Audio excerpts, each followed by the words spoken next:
Mythes et légendes.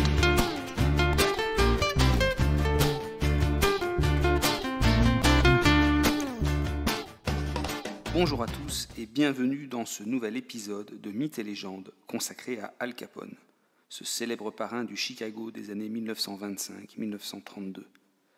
Dans le premier épisode, je vous ai brossé à grands traits la vie d'Al Capone. Dans ce second épisode, je vais vous expliquer en quoi est-ce qu'il participe de la mythologie sur laquelle les États-Unis modernes se sont construits. Quels sont en effet les éléments mythiques ou légendaires de Capone ? Et surtout, en quoi est-ce que Capone incarne un mythe pour les États-Unis des années 1920-1930 ? Tout d'abord, Al Capone incarne la réussite sociale rapide et époustouflante. Capone joue d'ailleurs très bien de cela. Il parade avec des costumes à $5 000, ce qui est une somme absolument considérable pour l'époque. Il a une voiture, sa célèbre Cadillac blindée, et peinte aux couleurs de celle de la police de Chicago, en vert et noir. Pour information, et parce que l'anecdote est succulente, sachez que la Cadillac blindée de Al Capone a servi en 1941 à protéger le président des États-Unis, Franklin Roosevelt, alors qu'il devait se rendre au Congrès pour un discours fondamental, engageant le pays contre le Japon qui venait d'attaquer Pearl Harbor.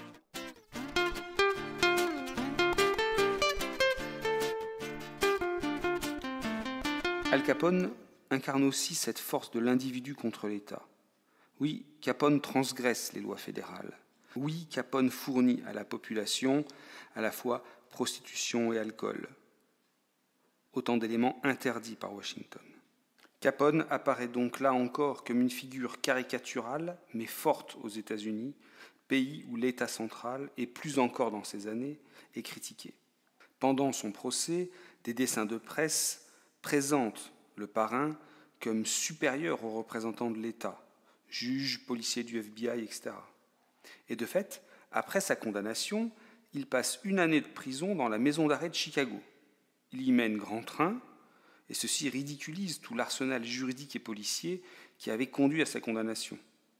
En effet, dans sa cellule, il dispose de whisky, de prostituées et même d'un salon. De plus, il a un parloir libre, c'est-à-dire qu'il reçoit qui il veut.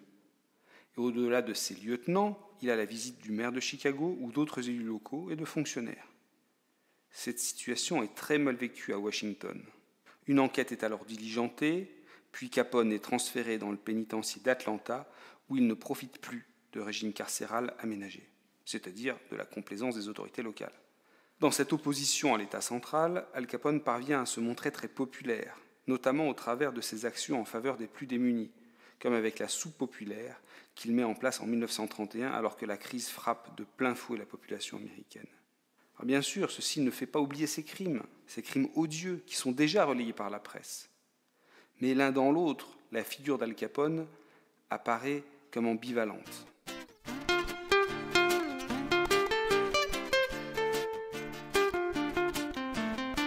Autre élément majeur de la mythologie d'Al Capone, c'est son opposition à Eliot Ness. Ce dernier est un des principaux policiers du FBI chargé de traquer Capone.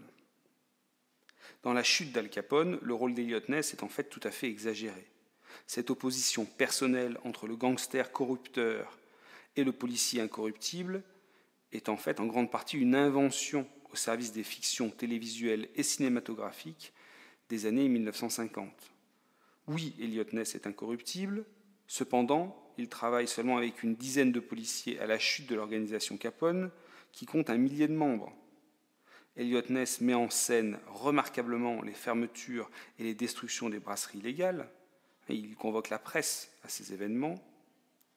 Ness affiche aussi auprès de la presse son refus de l'offre qu'il a reçue, $2 000 par semaine pour qu'il arrête de harceler l'organisation Capone.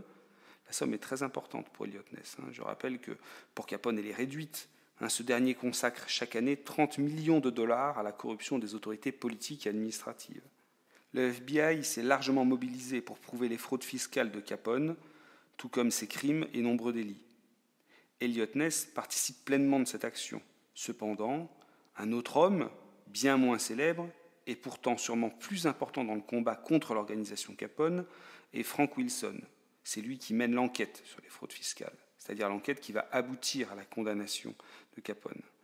La peine prononcée en effet à l'égard du parrain est particulièrement lourde au regard des charges retenues. Le parrain écope de 11 ans de réclusion pour des simples faits de fraude fiscale. Le poids de ce verdict est en fait le reflet de l'exigence d'autorité que l'État central applique à l'exemple Capone au moment où ses services centraux, police, justice, fiscalité, se mettent en place. De plus, condamner Capone, c'est permettre de rejeter d'un seul coup l'immoralité profonde de la société américaine qui a permis l'enrichissement de cet homme.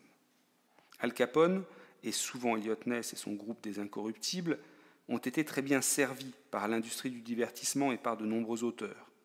Livres, films, séries télévisées, articles sont autant de marques de la place de Capone dans la culture populaire américaine d'abord, puis occidentale en général.